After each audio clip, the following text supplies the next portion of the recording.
and I'd like, as mentioned, we're recording, and I'd like to welcome Dr. Riley Beauvais as well as Dr. Deanna Saylor. So good morning, everyone. Today we'll be talking about multiple sclerosis, where there is no MS, absence of disease or absence of expertise. So I'm Riley Beauvais. I work the Global Teleneurology Service here at UCSF with my colleague John Van Loven, and we're really delighted to have Dr. Deanna Saylor with us today. Dr. Saylor is an expert in neuroinfectious and neuroimmunological diseases. She obtained her Phi Beta Kappa as an undergraduate, and then obtained her MD and all of her residency and fellowship training at Johns Hopkins. And she's been spending the last few years in Zambia. And so, Dr. Saylor, thank you so much for joining us today. We'll just do a quick outline of the talk and the discussion. We're going to talk about your journey to Zambia, and then you're going to start with a case. We'll talk a bit about the global burden of MS in sub-Saharan Africa specifically, sort of treatment dilemmas, and then future directions. So, Dr. Saylor, we'll turn it over to you with your story. Great. Thank you so much, Riley, and thank you to everyone for joining and for inviting me to participate. I'm excited to share my story with you and talk to you about my experience with MS here in Zambia. So as Riley mentioned, I'm currently calling in from Zambia, but my story to get here is a bit long and I think might be relevant to people with an interest in global neurology. So I did medical school at Hopkins, and during my time there, I met a Kenyan physician and just realized that my concept of medicine was really Johns Hopkins, and I really had no idea how medicine was delivered in the rest of the world. And so, not thinking that global neurology would be part of my career, I decided that I should do a global health rotation just to get experience and exposure to medicine in a resource-limited setting. And next, Riley. So I jumped on an airplane and ended up, go ahead and advance. Okay. Oh, great. I ended up at a mission hospital in remote Western Kenya, Kapsawar, Kenya. And this was a tiny little village. You can see a picture down there of about 1,000 people and this small mission hospital there. And I spent 8 weeks just doing an internal medicine elective and absolutely fell in love with the work there. And so if you advance again, I returned to Hopkins to finish my clinical years and decided that maybe I did want global health to be part of my future career, but that it was a bit silly to make that decision based off of an 8-week experience. So I ended up deciding to take a year off from medical school and got on an airplane again, and this time flew to Kisumu, Kenya, where I had the pleasure of working with Dr. Anna Claire Meyer, who was at UCSF at the time, and then later went to Yale, and also Dr. Judith Kwasa, who's currently at the University of Nairobi. And I spent a year where we were based in Kisumu, which is the 3rd largest city in Kenya, but much of our work was out in the remote parts of Nyanza province, and we were looking at the best ways to diagnose HIV-associated neurocognitive impairment and neuropathy in a resource-limited setting. And this was really a transformative year for me and really convinced me that global neurology would be part of what I wanted to do with my career. So again, I returned to Hopkins, this time for neurology residency. And during residency, I was able to get back on a plane to Africa through my work with Ned Sachter and Maria Waywar. So Ned is on faculty in the neurology department at Hopkins. Maria Waywar is at the School of Public Health. And they have been working in Rakai, Uganda. So now I was just across the lake from Kenya, still in East Africa. And again, here I was working in a cohort looking at the cognitive impairment associated with HIV and factors that predicted cognitive impairment. And this again was a formative experience. And at the end of this time, I really felt like the research that I'd been doing in Africa was really important. But I was struck by the fact that when we left, there weren't very many neurologists to actually take care of these patients. And so what was happening to them? And so at that point, I really decided that if at all possible, what I really wanted to do in the future was to be involved in developing neurologic training and capacity in a resource-limited setting. As Riley mentioned, my interest is in neuro-HIV and neuroimmunology, so sub-Saharan Africa seemed to make sense. So I was back at Hopkins again, doing my neuroimmunology and neuro-ID fellowship, joined faculty there, but when I was a fellow, I had the good fortune of meeting Omar Siddiqui and Gretchen Burbeck. You can advance again. Gretchen has been working in Zambia for about 20 years, and Omar has been here for about 7 years. And Omar was here in Zambia primarily doing research, but was interested in starting the first neurology residency program in Zambia, but he wasn't really able to lead the program.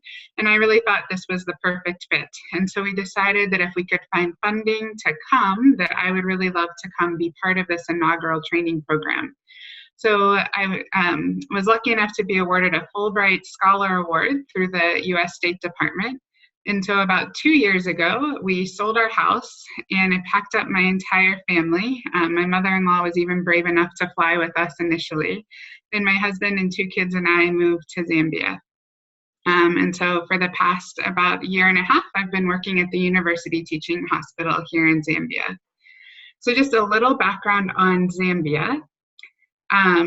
It is a country of about 18 million people. It's the pop out there in red, sort of in southern central Africa.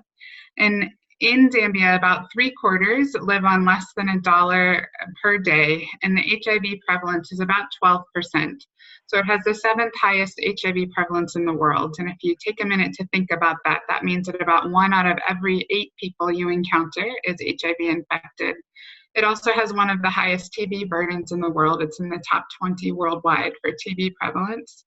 And to combat these 2 epidemics, we have a severe shortage of doctors. So this is old data, but about 10 years ago, Zambia had about 1/3 of the recommended number of doctors for their population.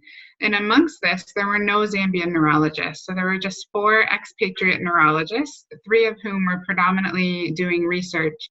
And I was the first one to come and really have a clinical and training emphasis. So as I mentioned, we've been working at the University Teaching Hospital, which is the largest hospital in Zambia. It's the National Referral Hospital. To give you a sense of size, it has, I always say, 1,655 official beds, but that doesn't really count the patients in the hallways or the aisles that are often there. And for comparison, my home institution of Hopkins, which is a large hospital by US standards, has only 1,150 beds. So this is quite a large hospital.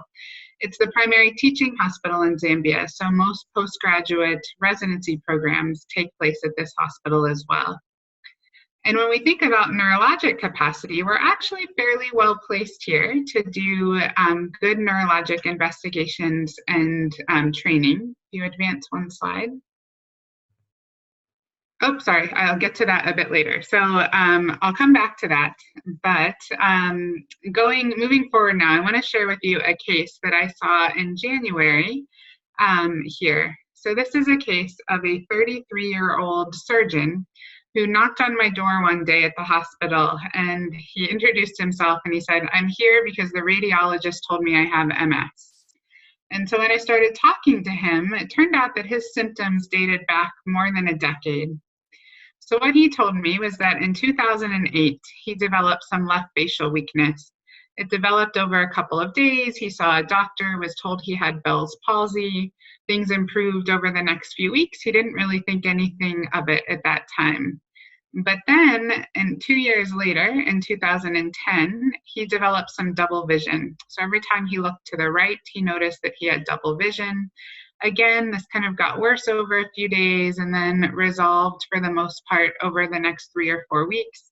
He saw someone, didn't really get an answer for what his symptoms were, didn't really link the 2 events at all, and just went about his business until the next year.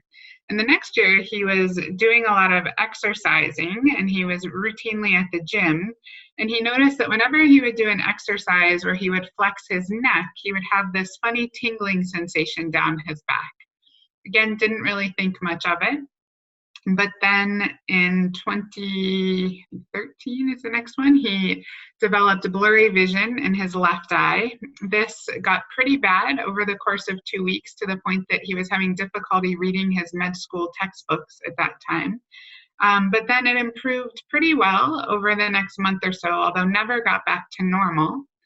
And then shortly thereafter, in 2015, he developed a pretty significant right hand tremor.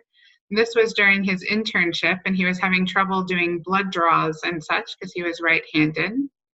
And then did okay until 2018, and this is really what led to him seeing me. So in December of 2018, he developed weakness of both legs that over the course of 2 weeks made it very, very difficult for him to walk. He was no longer able to stand in the OR for his surgery cases. And by the end of that month, in early January, he had also developed difficulty passing urine as well as constipation. When I asked him more about his symptoms, he also reported severe fatigue and the fact that symptoms would get much worse whenever he was overheated or in the summer months, and he seemed to do a bit better in the cooler weather. So when I examined him, he had multiple neurological abnormalities that really suggested involvement of many parts of the nervous system. So he had evidence of optic nerve involvement with optic disc pallor on fundoscopic exam. He had evidence of an internuclear ophthalmoplegia or a brainstem lesion. He had evidence of cerebellar dysfunction. He had evidence of a myelopathy from a spinal cord problem. And then he had some mild cognitive impairment and the fatigue that would really localize to the cerebral hemispheres. And when he showed me his MS, or his MRI, he was right in that the radiologist had been right, and that really this was a classic pattern for multiple sclerosis. So at that point, we diagnosed him with relapsing remitting multiple sclerosis. So thanks, Deanna. We're just going to pause for a moment and talk a little bit about multiple sclerosis. So especially for the colleagues joining us from GBHI, whose research interests are focused very much on dementia. We'll just go over a little bit about MS so that we're all up to speed about this case and sort of some of the aspects of Dr. Saylor's patient that are just quite characteristic for multiple sclerosis. So just at the very basic level, what happens in MS? There's immune attack on the myelin that protects nerves in the central nervous system. Okay, so for some reason, the immune system gets primed to go to the central nervous system. So that means the brain, the optic nerves, the spinal cord, and to cause injury to the myelin. When there's injury in the myelin, the nerves don't conduct the signals well, and so patients can experience symptoms. Because injury can happen anywhere in the central nervous system, patients can experience a range of symptoms, just like Saylor's patients. And those symptoms can occur at different parts of the central nervous system at different times. And that's sort of the hallmark of MS. Symptoms in different neurological domains at different times over a person's life course. And over time, what happens is when the axons, so the nerves sort of wiring, when those axons are demyelinated, they've lost their protective cover, the axons are then left vulnerable to injury. And so they can actually experience more rapid degeneration and is seen with healthy aging. So multiple sclerosis both has this sort of episodic attack component where there's new symptoms caused by new inflammatory activity, and then there's also a neurodegenerative component where the injured nerves are more likely to atrophy. MRI in many places of the world has really helped with the diagnosis of MS. Just to point out two features on the MRI, you can see here that there are white spots, and those are the areas where the immune system clearly attach to myelin and cause scars. Okay. You can also see is around the brain, those who are experienced with neurodegenerative conditions will note that around the brain there's more spinal fluid, there's more space than is typically a marker of that the brain has actually lost volume a little bit. And so that shows you the atrophy or neurodegenerative component of the multiple. how is MS diagnosed? So these are sort of ongoing conversations. There's ongoing criteria. The latest are the 2017 revised McDonald criteria. And what is typically needed, as I was saying, are 2 clinical attacks at different times. So what we call dissemination. Sorry, I'm on global neurology. Tell us. No. Irish. Yeah, I'm not sending them to Carmen. I have to send them to Ian and. O som, teoricamente, mais fácil que a imagem. É. Audio from San Francisco.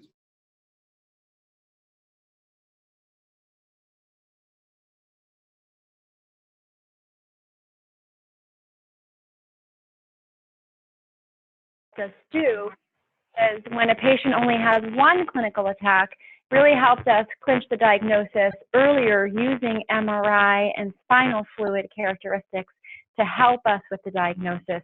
And so using a combination of spinal fluid and MRI characteristics, we can move to proving that there's been episodic attacks in the central nervous system at different parts of the nervous system without a patient actually having to wait for a second clinical attack if they've had 1.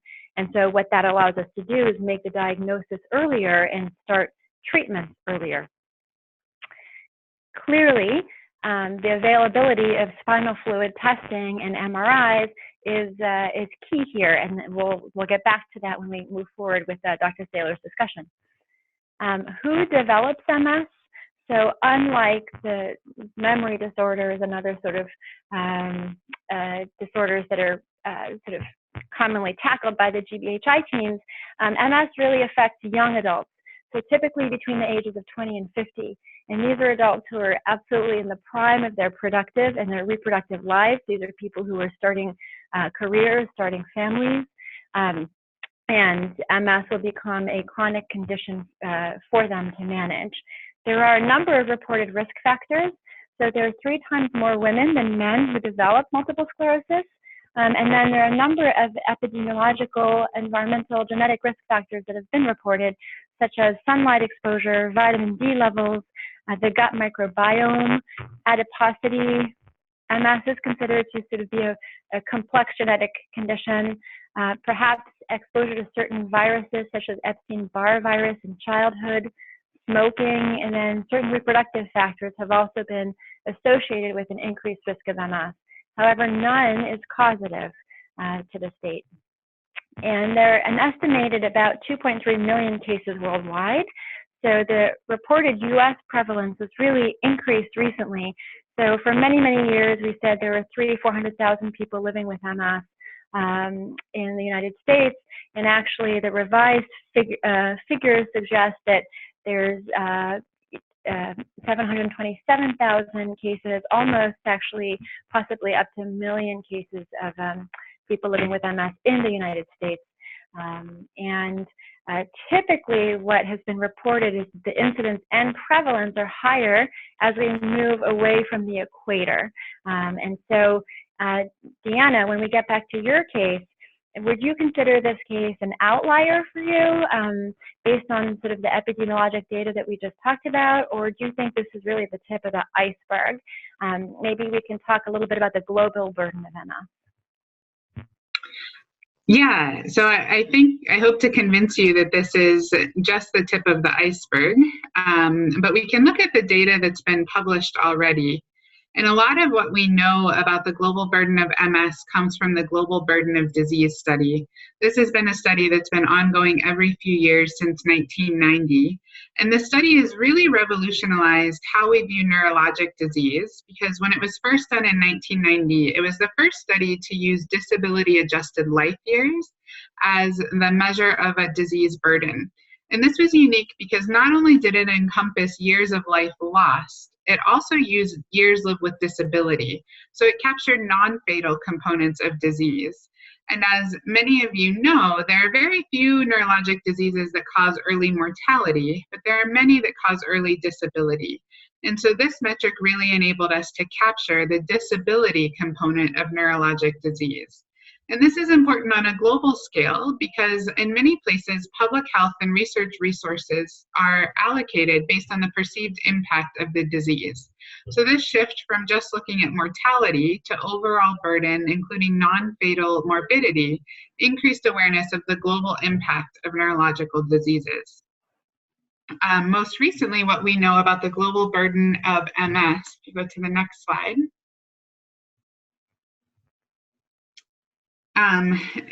there was a study from the Global Burden of Disease 2015 that showed that MS ranked 10th in prevalence amongst neurological conditions, with a little over 2 million cases estimated to be present globally, and that both the prevalence as well as the disability-adjusted life years were significantly higher in women than in men.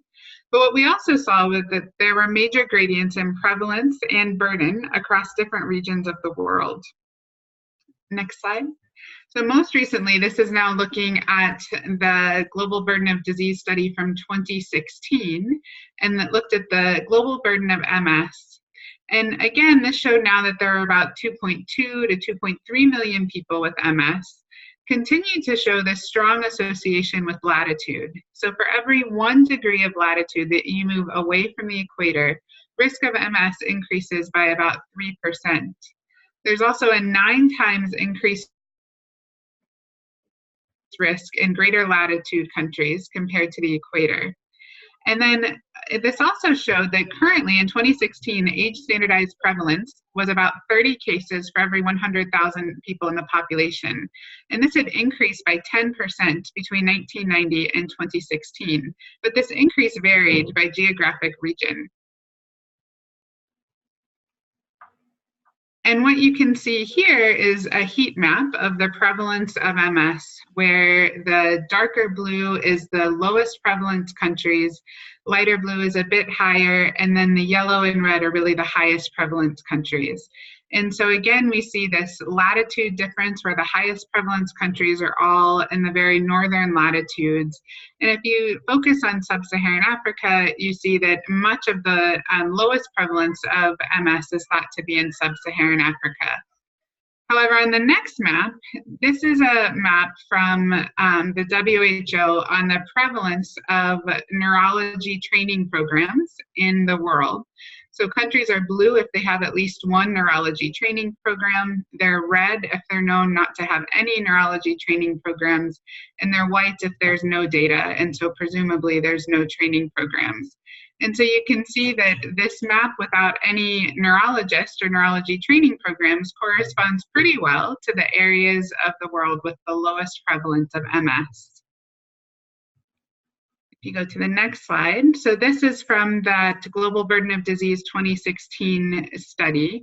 And if you focus on the middle column there, this gives the estimated number of cases worldwide by World Bank socioeconomic bracket. So the lowest socioeconomic status, low-income countries, are estimated to only have about 42,000 cases of MS. And then with each increase in income, you see that the prevalence increases, so that high-income countries are estimated to have about 1.2 million cases of MS. Again, if we go back now to the World Federation of Neurology data and you look at the number of neurologists per population, you see that there is a direct correlation between low-income countries having the fewest neurologists and then high-income countries having a much higher number of neurologists per population. And then just to give you specifics, again, we talked in the US, the data has changed most recently with an article published this year, but when this was published in 2018, the estimate was that there's about 512,000 cases of MS in the US. And if you compare that to Zambia, the estimate is that there's about 677 cases in this country of 18 million people. But again, if you go to the next slide, if you go carefully to the appendix that's available online for this article, and you look at their data sources for the modeling that they used, you see that the majority of their data came from Central and Eastern Europe, Latin America, high-income North America, quite a bit of data from North Africa and the Middle East. But then down there in sub-Saharan Africa, you see that there was actually only one prevalence study that they used to generate the estimates for all the other countries in sub-Saharan Africa. And so there's another map of the prevalence of MS that I think is a bit more fair than this one. You go one more, the MS International Foundation in their 2013 atlas published a prevalence by country, but they left countries white where there was no data. So I think this shows more accurately what we actually know about MS and the gaps in what we do know about MS. So that's really interesting, Deanna, because it really goes a little bit further than sort of the dogma that you've highlighted, which is typically we're told that there's no MS in sub-Saharan Africa or almost no MS in sub-Saharan Africa. Certainly the link with the number of clinicians who could actually diagnose the condition is really interesting. I wonder what groups have found when they've really delved a little deeper. Maybe we can talk about that. So a lot of the research that we have from about MS in sub-Saharan Africa comes from colonial days. And so I've highlighted a few examples here. So this is a study from 1994 about MS in Black South African and Zimbabweans. And if you look at their methods, they tell us that in South Africa, neurologists at the main hospitals in some of the larger cities were asked if they knew any Black patients with MS. So that was part of their study. And then in Zimbabwe, they had one neurologist that had collected information about, quote, some Black patients with MS. And this was their estimate of MS in Black Africans. Interestingly, for the clinical neurologists in the group, when they actually described these patients, half of them had severe optic neuritis, and they said it more often resembled MS that occurred in, quote, Oriental people or the Asian regions that we now know is likely neuromyelitis optica. So even amongst the MS they were reporting here, about half of it was not actually MS, and we would now call it neuromyelitis optica. If we move into, this was also from South Africa during the apartheid era. There was a study in 1984 and 1985 where they just contacted neurologists for case ascertainment. They actually didn't find any cases of MS amongst Black patients, and they reported that the annual incidence was 1.6 per 100,000 amongst the Afrikaans-speaking white residents of Pretoria. So fast forward 20 years later, they used better methods, multiple different ascertainment methods. So they went through hospital archives. They did go through records of private neurologists, but by this time there was an MS society in South Africa, so they went through their database. And they also used some media advertisement to try to locate patients. And what they found was that it's similar to much of what's been reported in North American and European cohorts. They found about a 3-to-1 ratio of female to males. About 2/3 of their patients were white patients, about another quarter were Indians, and only about 7% were Black patients. And in their overall prevalence then, can forward one, they found a prevalence of about 26 per 100,000 in the white population and about 0.22 in the Black population. So an increasing prevalence compared to prior research, but still some questionable methods on how they ascertain these cases. So moving on to a bit more recent data, there's still not great data from most of sub-Saharan Africa, but one example was a publication from the mid-2000s from Kenya, where they reviewed records from a private neurology EMG clinic. And so they looked at about 3,000 patients who'd been referred for electrophysiologic tests over a period of 10 years. Now, generally, we think of EMG as a test of the peripheral nervous system and not a test of the central nervous system at all. So we would not expect to see many MS patients in this population. But they still identified 9 patients with MS who predominantly had sensory motor symptoms that someone must have thought was coming from the peripheral nervous system. So their conclusion here was just simply that prior to that dogma that MS doesn't happen in Black Africans, that MS does in fact occur amongst Bantu Africans.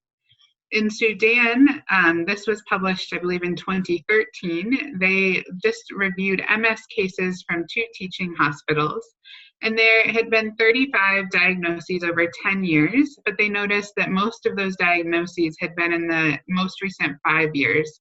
And so their conclusion was that MS was becoming more common in Sudan. So my experience here in Zambia, so just a bit about what we're capable of doing here at the University Teaching Hospital. We're actually pretty well positioned neurologically. So we do have a CT scanner. We have an MRI scanner in the public sector, although I've been here for 18 months and I think it's only been functional for about 4 of those months.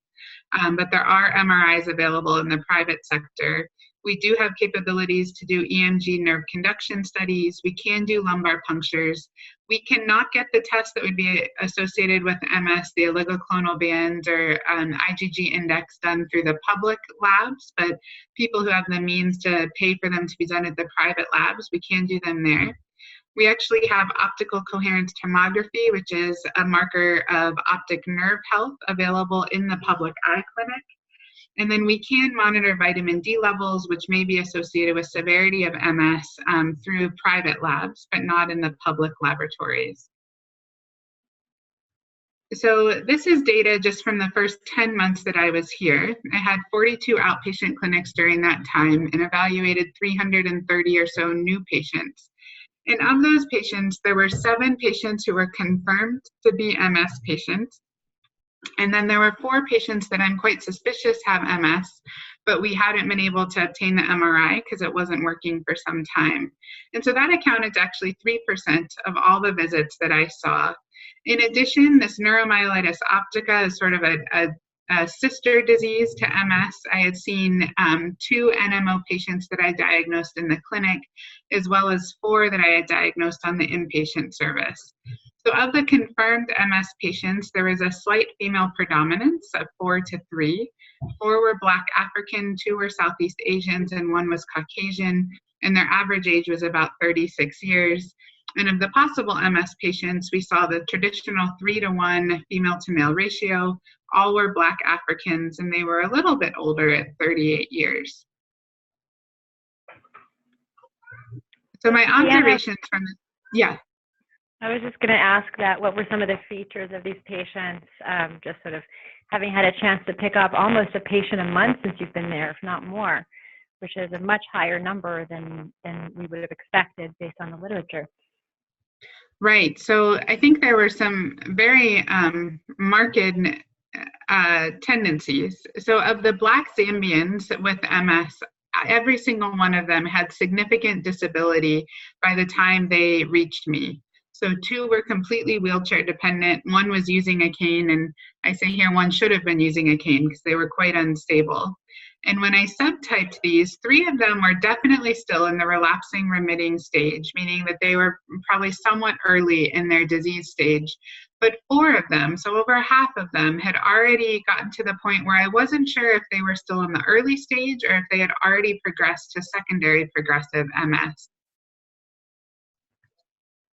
All of them described a significant feeling of being isolated and feeling alone. One of the patients had been diagnosed by a visiting physician from Russia about 6 months before he made it to me. And he still remembers this physician telling him, "I think you have MS, but I have no idea how. You must be the only person on the continent with this disease because MS doesn't exist here." So he had really internalized that and was wondering what was wrong with him. He'd gone back into his ancestry to see if he had European ancestry. He was quite bothered by that statement. All of the patients that I diagnosed with MS were upper middle class, or at least upper class by socioeconomic status. And I think this was manifested in the fact that they had the means and also the savvy to really maneuver their way through the system in order to find the answers that they were looking for. All of them had been misdiagnosed initially. Next. So several were told that they had functional disorders. These were all the women. And then most of the men had been told that they had had strokes. And all had seen at least 3 other providers before they made it to me. So the question is, though, are we all that different in the US?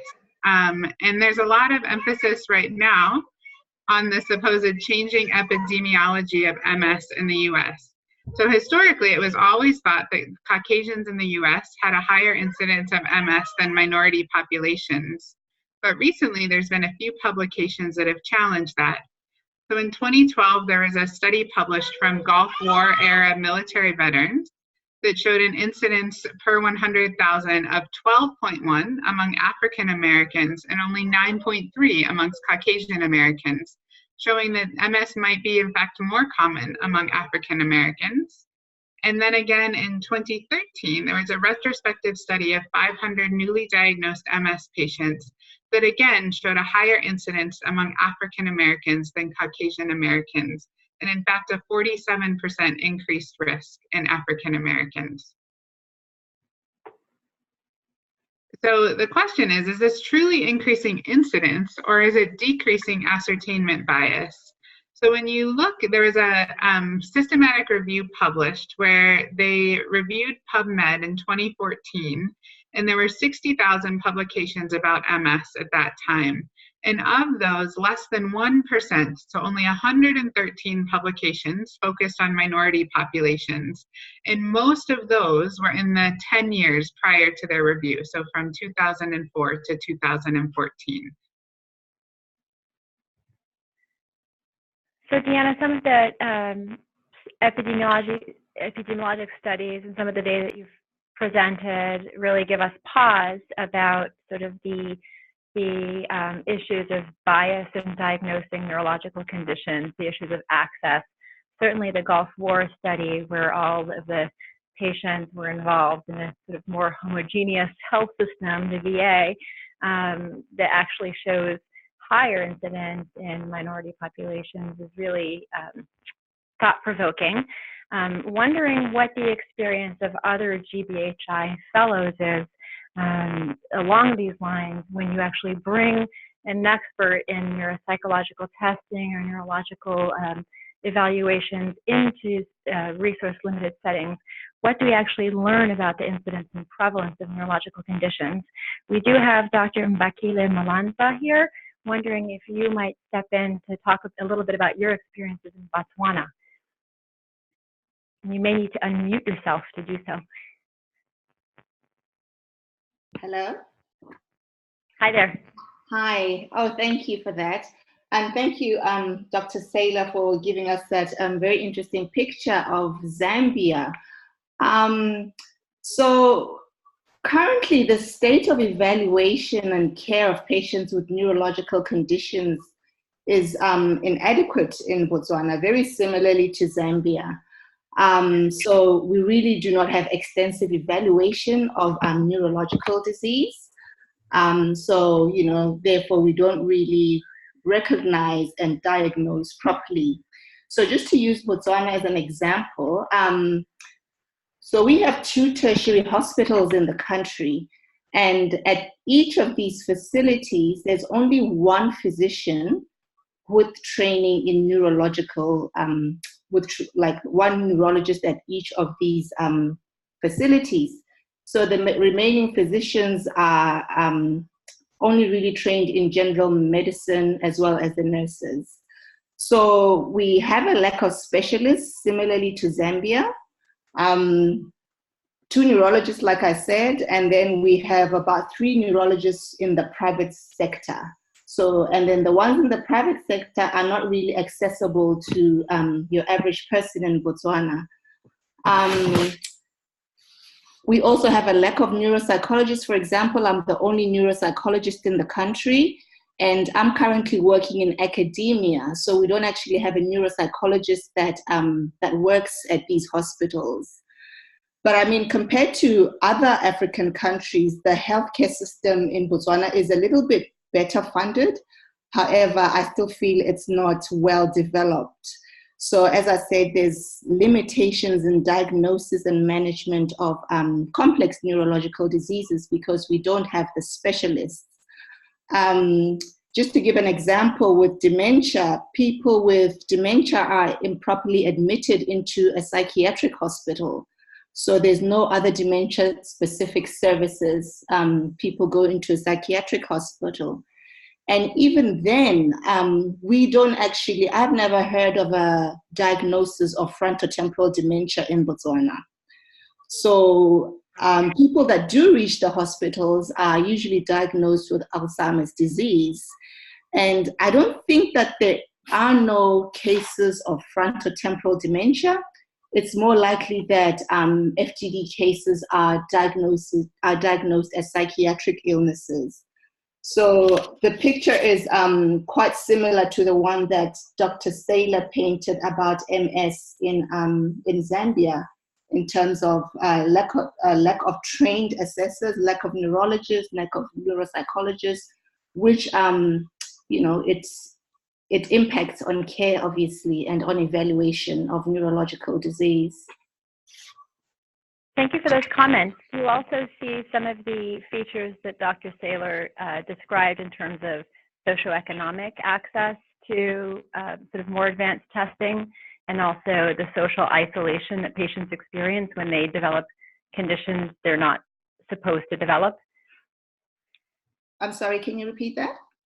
Yeah, so do you also see those gradients of socioeconomic access? So the patients who have better economic access are the ones who would actually get to a sort of more advanced center for testing and diagnosis. Oh, do you see that as certainly. So as much as we have, as I said, we've got a really, so we've got a decentralized network of clinics and hospitals in Botswana where the public system is accessible to about 90% of the population. But the services that are available in the public system are not as extensive as services that are available in the private system. So obviously it's the people who are better off economically, they're the ones who can afford to go to a private physician, or to even, a lot of people travel across the border to South Africa for care because services are a little bit more advanced in South Africa. But obviously they need to be in a better, economic standing to be able to do that. Yeah, so definitely barriers include financial hardship. Mm-hmm. Thank you. And Dr. Saylor also reported sort of the social isolation that patients experience when they're diagnosed with something that they're not supposed to have. So if the dogma is there's no MS and you have MS, that's very isolating, and there's a lot of sort of introspection that she was describing. Do you see a similar process with some of your patients as well in Botswana? Yeah, certainly. And I think stigma plays a very big role in the sense that, particularly with our health beliefs, like we have variable knowledge about etiologies of diseases and so forth. So you may find that there are certain people who believe in a more Western biomedical cause of disease, and there might be more traditional beliefs about causation of disease. And along with this comes stigma. So with stigma, there's a decrease of utilization of healthcare services. Thank you. I believe we have Dr. Spriegel on the line as well, who's seeing a lot of patients in Kenya. And we're wondering if you might want to jump in and talk about some of your observations about neurological conditions in Kenya in your hospital. We'll give you a minute to Yeah, we're a referral hospital, but not the tertiary one in the capital. And we do have a CT scanner, but not an MRI. And I would imagine that a huge number of the people who actually had MS would be misdiagnosed as multiple strokes. I don't think we've made any firm diagnoses ourselves. Want to add something?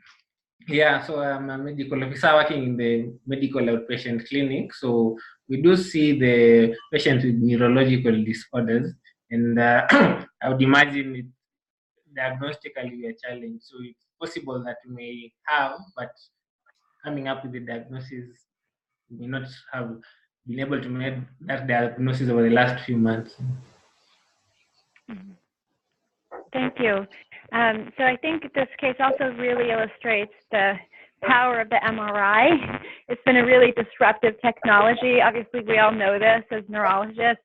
In training in sort of American hospitals, our colleagues always complain that, oh, why can't we just diagnose it based on examination and history? Why do we need to get these expensive MRIs, this expensive technology to diagnose patients? And I think what we're also seeing is that MRI really helps redress some of the implicit biases in, for example, a condition that affects young women who are supposed to be healthy and unwell, and the bias to diagnosis is going to be, the burden and the challenge to getting diagnosed is going to be much higher. So how do we improve case detection among under-ascertained groups, especially in resource-limited settings? Deanna, I was wondering if you might comment a little bit about MS mimics. So are the MS mimics in Zambia the same as the typical MS mimics that we learn about in North American residency training, things like potentially NMO, you've talked about lupus and sort of other conditions? Yeah, so this has been probably one of the most shocking things for me, bringing my American biases and trying to apply them here in Zambia. I think I have 11 that I would say definite or probable MS patients, but for all of those, there's been at least one or two each month that I think is almost a slam dunk for MS. And then we do get the imaging, and the mantra here is it's always TB, and it is always TB many times. But so I've seen TB, I've seen multifocal tumors, things that we just wouldn't think about as presenting with an MS-like history in the US. So it definitely causes me to pause every time I see a patient and think, okay, this is MS, or even NMO. I've seen TB mimic NMO as well. I always, now caveat that with, we really need the imaging so that we can see what's going on. And because like I say, my experience is that what would be classic MS in the US more often than not is actually not MS here. Mm-hmm. I do know that Dr. Michael Wilson was going to try to join us today to talk a little bit about potential biomarkers, next generation sequencing, whether some non-MRI related tools might help with the diagnosis. I don't know if you've made it. Yeah, hi Riley, I'm here. Hi. Hi, thanks for the invitation. So yeah, we do a lot of research here trying to both on the deep sequencing assays where we try to diagnose unusual. Let me see here. Let me turn my video on. One sec. Oops, I just lost it. Okay. Okay. Hello. So we do a lot of different assays in the lab trying to identify unusual infections in patients who might have an MS mimic or who have meningitis, encephalitis, and then and we're increasingly doing more antibody studies, both to also look for infections, viral infections that way, but also look for autoantibodies. And so, we don't do kind of standard, testing that is a, kind of standard clinical tests like oligoclonal bands and IgG index and other tests that people use to rule in or rule out multiple sclerosis. But we're very interested in, if there are research collaborations, if there are patients for whom, they're kind of on the fence for having MS, but based on the imaging or based on the story, it's not entirely clear. Some of these tests are very broad-based. The sequencing assay can find any type of infection, viral, parasitic, fungal, or bacterial. So it's kind of a single. If you were going to do one research-based test, it's a comprehensive way to look for a lot of other potential etiologies. So, and we'd love to find a new MS biomarker, and we're working on that, but I can't say we've got that today, but we're trying. Thanks, Michael. Could you talk a little bit about some of the challenges to implementation of a program where you might do some of the screening? Yeah, so I think, especially for the sequencing where we're trying to detect, RNA or DNA in the spinal fluid from an organism, the sample handling is a really critical piece.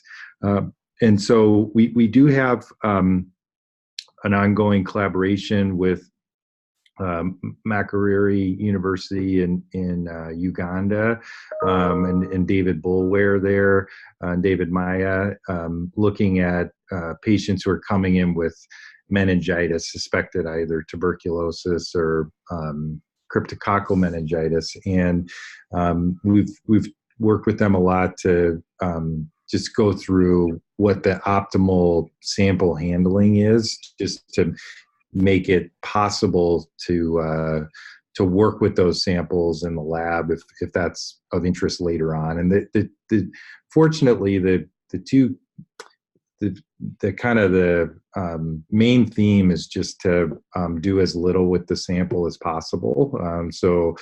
Because the sequencing, it's we call it unbiased test, so it can find any bug, but that means it can also find any environmental contaminant that gets introduced into the spinal fluid. If people are aliquoting the samples and putting them in different tubes, that if that's not done under really sterile conditions, then that'll introduce a lot of bacterial, fungal contaminants that, when you get the sequencing data back, make it very hard to interpret whether those represent a true infection or whether that's just kind of background contamination. And so what they've been doing is just collecting a separate small tube, half a mil or a mil of spinal fluid at the bedside, and just in a sterile tube, and just putting that in the freezer the same day,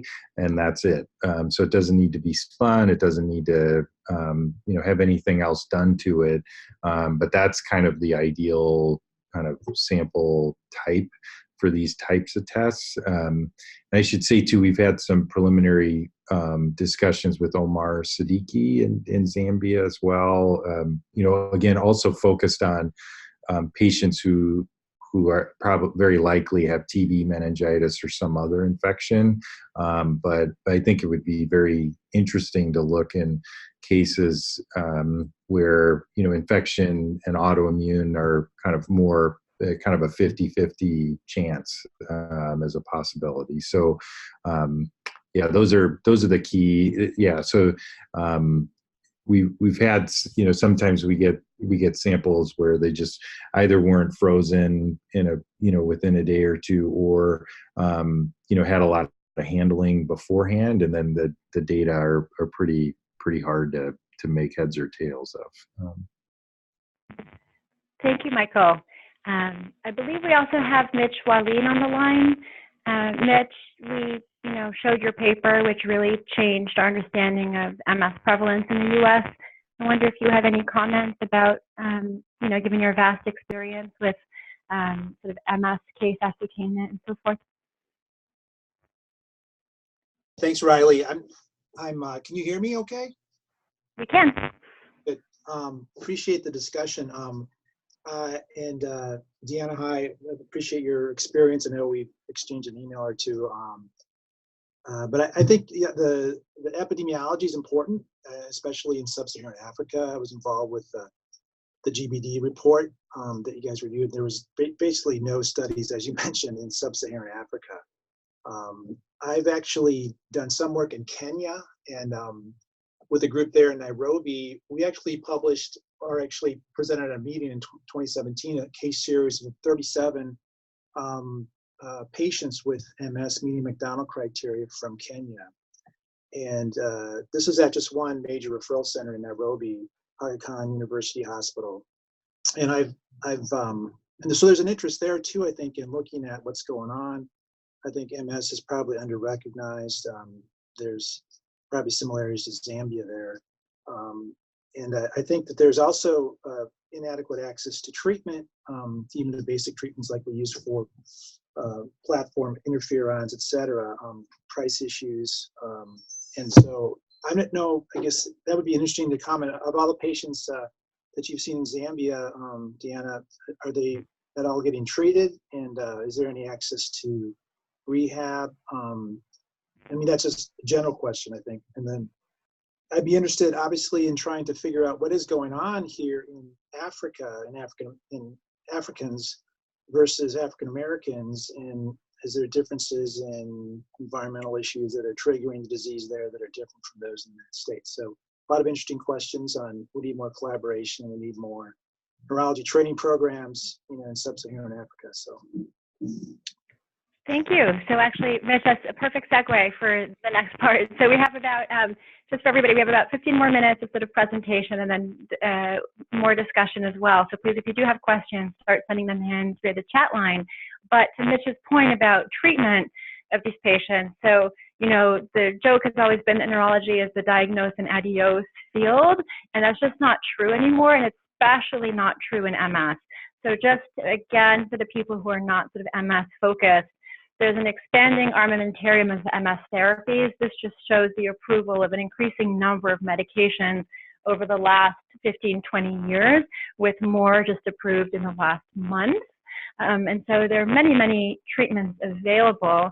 What's the point of the treatments besides preventing attacks?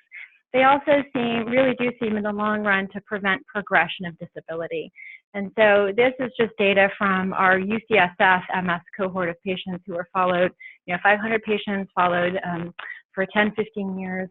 And what we see is that the time to EDSS of 6, so EDSS of 6 is cane dependence, and the time to EDSS of 6 has really, really lengthened. So at 15 years after diagnosis, about 10 to 15% of our cohort are cane dependent, and that's very different from about 50% of patients in historical cohorts such as London, Ontario, or Lyon, France, and much closer to other more recent case series and reports. And so it really strongly suggests that treatments actually do delay progression of disability and delay patients attaining really meaningful milestones, such as needing a cane to walk. So what about the treatment options in Zambia? Deanna, there's a lot of medicines available to patients in Europe, North America, and China, but what about Zambia? Yeah, so access is certainly not universal, and this is a figure from the MS International Federation Atlas of MS. And what this shows is the availability of, we generally think of kind of 3 levels of treatment for MS, these injectable medications, which are the oldest medicines, infusion medications, which are most effective medicines, and then oral medications, which are slightly less effective than the infusion medications. And if you look at high-income countries, you can see that most patients have access to the majority of the different types of medications. And as you go down the income strata, they just become less and less available. So here in Zambia, when I initially came, I was sort of going back to old school treatments here. If you go back into the 80s and early 90s, there's some data to suggest that azathioprine and methotrexate might have some efficacy in multiple sclerosis. And so I was using those, but then I sort of happened to hear through the grapevine that they had some rituximab available at the Cancer Diseases Hospital. And I was able to meet with that hospital and get permission to access rituximab for our patients. And so rituximab is interesting because there was a phase 2 randomized controlled trial that showed that rituximab was very effective against MS relapses. And off-label use in the US suggests that it might be one of the most effective treatments that we have. And it's generally safe and well tolerated, as opposed to other really effective treatments that have a risk of a rare brain disease that's called progressive multifocal leukoencephalopathy and can be potentially fatal. That risk seems to be quite minimal with rituximab. So it seems to be much, much less than many of the other infusion medications. It requires relatively little monitoring. So some of our oral agents require frequent lymphocyte counts. There's lots of different types of monitoring that's required by many of the MS disease-modifying therapies, but rituximab does not require much monitoring. I think the big hesitation is that in the US, we always rule out latent TB before we start rituximab because we know starting rituximab can lead to activation of TB. Here in Zambia, we have very limited ways to rule out latent TB. We don't have the interferon gamma release assays. We can't use PPDs because everyone has had the BCG vaccine. And we have chest x-rays basically to try to evaluate, and then symptom screens. So it does always cause me to pause a little bit before I start a patient on rituximab, but basically all of our patients get started on rituximab for treatment. That has been challenging because it's not always available in the Cancer Diseases Hospital, but when it's there, we try to get all of our patients infused. And I think when we think about access and advocacy, and this is something that the MSIF is really interested in, then rituximab is sort of I think, a great choice. And the reason, again, safety monitoring requirements are minimal. It's also already on the World Health Organization essential medication list. And so this is a list that many countries in resource-limited settings use to sort of define their national pharmacy priorities. And as opposed to the other disease-modifying therapies in MS, which are basically exclusively used for MS, rituximab has a host of use, including in other autoimmune diseases in neurology as well, but also obviously with different malignancies too. And so if a country were to procure a supply of rituximab, it wouldn't just be for the MS patients that were diagnosed, but also for many other indications as well. So this is pretty exciting that actually there's convergence of sort of multiple indications for this medication that is now actually off patent. So opens up a lot of therapeutic opportunities. Just a few thoughts about these pragmatic approaches to treatment. Some others I know in Western Africa have tried, Western African countries have tried to give sort of regular steroids when none of the other treatment options were available. So just giving those monthly pulse of steroids. I'm wondering if any of our other colleagues on the line have experimented with other treatment options here.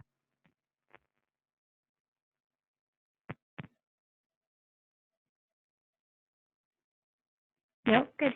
And so just, another question that you raised, Deanna, is if the goal in, again, at Hopkins or UCSF would be for us to treat to target, so to treat to no evidence of disease activity, where a patient has no relapses and also no new lesions, what are you treating to in a resource-limited setting where maybe that one MRI might be the one MRI that a patient ever gets at diagnosis? I do believe we have some questions. Yes. Hi, everybody. So we have 3 questions in the chat box. Thank you. The first is from Lorna Rowe, who's in Ireland. She's one of our GBHI fellows. She says, I was wondering, what are the key problems that people present with who are later diagnosed with MS? And then we have 2 other questions after that. Deanna, you mentioned some of the symptoms in your patient, the double vision, the facial symptoms, the walking, bladder symptoms. Is that similar across the board with your other patients in your case series? Do they similarly have a range of manifestations? And if so, were there more visible or invisible symptoms we we know that MS has both? Yeah, so I think that's the other kind of theme of the patients that I was seeing, was that they all had, again, very severe manifestations by the time I saw them. So it wasn't the mild, sensory symptoms that brought them to attention. It was motor symptoms, difficulty walking, difficulty using their hands, loss of vision, that really brought them to attention. So I think MS is a tough disease because the symptoms really do run the gamut of neurologic symptoms, and they're sort of what we call invisible symptoms, this disabling fatigue, cognitive impairment, things like that, that may be the first signs of MS, but are very difficult to diagnose, even in the US, where we have lots of resources. So I think that, at least my experience here, is that the people that are getting to me are the people with the motor symptoms and the really disabling symptoms. Thank you. The second question we have is here in the room in San Francisco with Ophir, who is also one of our fellows. Thank you. Yeah, I think it's important to mention the advent of MRI and our understanding of multiple sclerosis, but I think that other technologies are also important in this aspect. So my question is that sometimes, as you mentioned, MS mimics may be erroneously diagnosed as MS. One uncommon example is adult onset leukodystrophies, and just wondering if the rate of childhood or adult leukodystrophies, whether clinical or genetic heritage, is known in various populations in Africa. And I mean, if you consider these as possible mimics.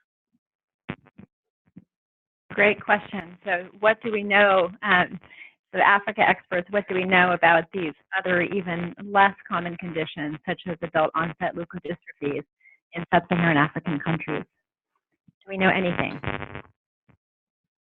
I honestly have not looked at that data in particular. My sense is that we know very little about genetic disorders in general in sub-Saharan Africa, just because the lack of availability of genetic testing.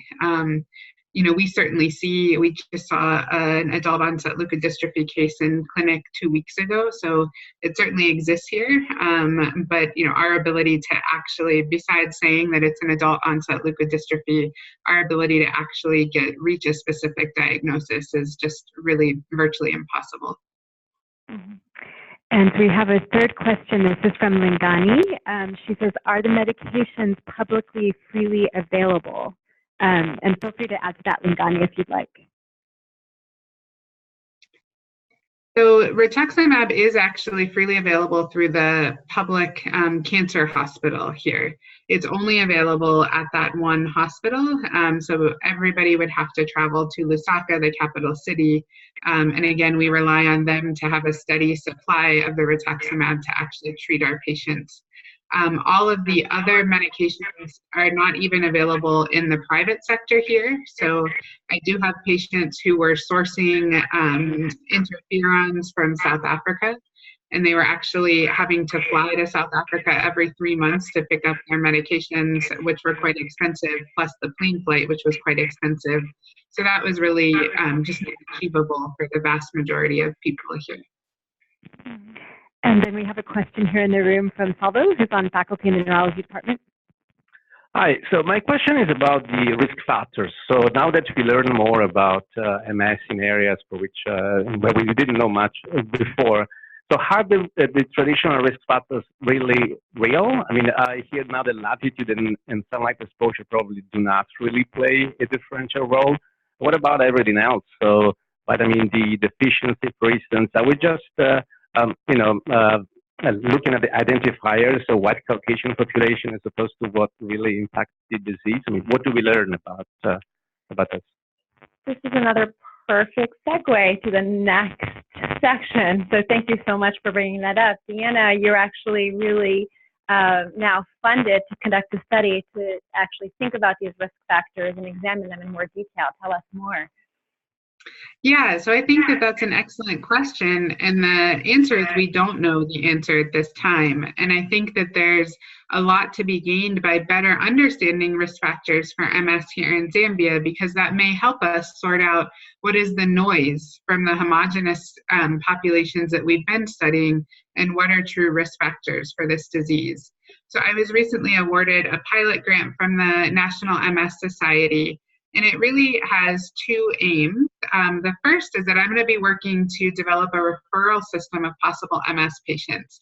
So I'm going to be traveling to the provincial hospitals here in Zambia and holding training sessions for the internal medicine physicians to help them figure out who should they be suspicious of MS in, and then get them referred to our neurology clinic here at UTH.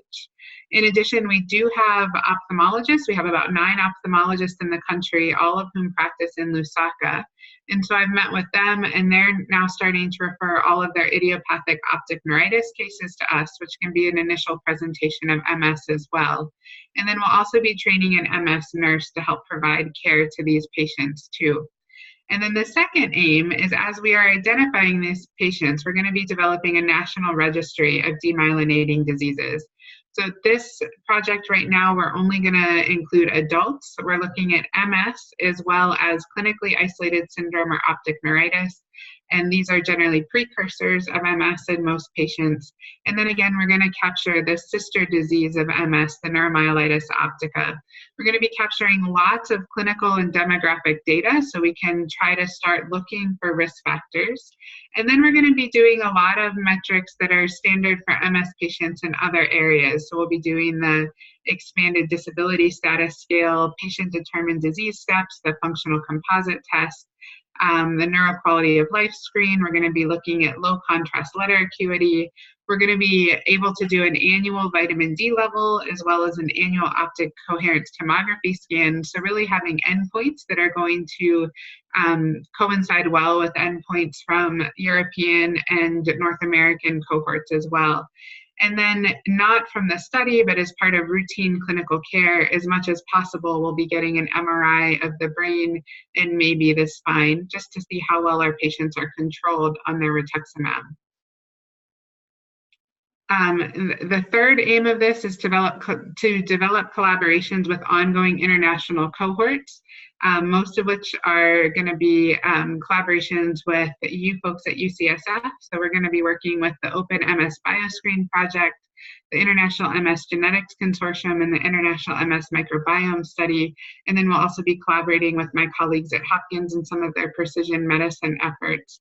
And hopefully in the future, expanding the registry to pediatrics, and also if we can do this proof of concept here in Zambia, hopefully expanding to neighboring countries in sub-Saharan Africa as well. And then just a note, I've mentioned the MSIF several times. We've been closely involved with them. They sent Joanna Lorson to do a case study of MS in Zambia to sort of inform their access to treatment efforts and their petition to get MS medications added to the WHO essential medications list. They're also working with several of our patients. So you can see several of them pictured here. They did give permission to be pictured to help establish a patient MS support group, given this feeling of isolation that many of them had described. This is so exciting, and I think some of Salva's questions and the implications you sort of brought up already, but what are the potential clinical and scientific benefits of increasing minority participation in research? So understanding shared genetic risk factors, epidemiological risk factors, and really, you're really enriching for some differences here in exposures that may really help us sort of increase our sensitivity to really find the key factors and sort of MS causes. And also pathophysiology, and also understanding response to treatment. Wondering if there's any other questions or thoughts at this point before Deanna kind of reinforces the take-home points of this session. Nope. Okay. All right. So, Deanna, what are your main sort of take-home points in summary? Really, the things that you want us to really think about when we leave this session about MS in sub-Saharan Africa. Yeah, so I hope that I've proven to you at this point that MS is an important cause of disability-adjusted life years among young adults worldwide. And there's definitely significant regional variation in the prevalence of MS. And sub-Saharan Africa has the lowest known prevalence of MS worldwide. But really the data are largely absent from this region. And I am in no way suggesting that we are going to end up with an MS prevalence in Zambia similar to the US when I'm done with this study, but I think it will be higher than what it's estimated to be now. And efforts are really needed to systematically improve diagnosis so that we can improve access to treatment for MS patients in sub-Saharan Africa. And so if we go back to our talk, MS in sub-Saharan Africa, absence of disease or absence of expertise. I am really a believer that this is really absent neurologists, absent expertise. And thinking about our initial case, was this an outlier? Was this just the tip of the iceberg? I really think that this is just the tip of the iceberg, and we're only getting the most severe cases, the most economically well-off, educated, and savvy patients who can maneuver through the system to get their diagnosis. And there's a whole world of MS that is underneath the surface just waiting to be diagnosed and treated here. So these are just references, and then I do want to acknowledge my funders, so the MS Society, the Fulbright Fellowship. Again, I have this partnership with the MS International Federation. I couldn't be doing any of this work without the support of the University of Zambia and the Zambian Ministry of Health. My mentors at Hopkins, Peter Calabrese, Ellen Mowry, Ned Sachter, and Justin MacArthur have been incredibly supportive of this crazy path that I'm on over here. And then, of course, Riley has been a great mentor to me and the one that really pushed me to apply for this MS Society grant and really start to formalize the cohort here with the work that we're already doing. Deanna, this is absolutely wonderful work that you've been doing. Raises so many questions about equity and access, about this, disparities, about all of the neurological conditions that are still invisible to most of us. Thank you so very much for all that you're doing and all of this exciting research. And thanks to everybody for your fantastic participation today. We had so many experts in the room and also on Zoom. It was fun to hear from you all, so thank you very much. Thanks to Camelia, Salvo, GBHI team, and also Andrew for actually getting all of this technology to work. It's pretty amazing that we can get this done across multiple continents, late in the day for you, Deanna, early in the day for us here. So thank you very much. Have a good day.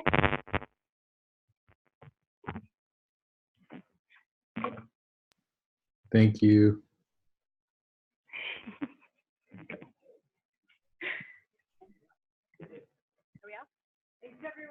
Thanks, everybody. And if you haven't had a chance to sign in yet, please do.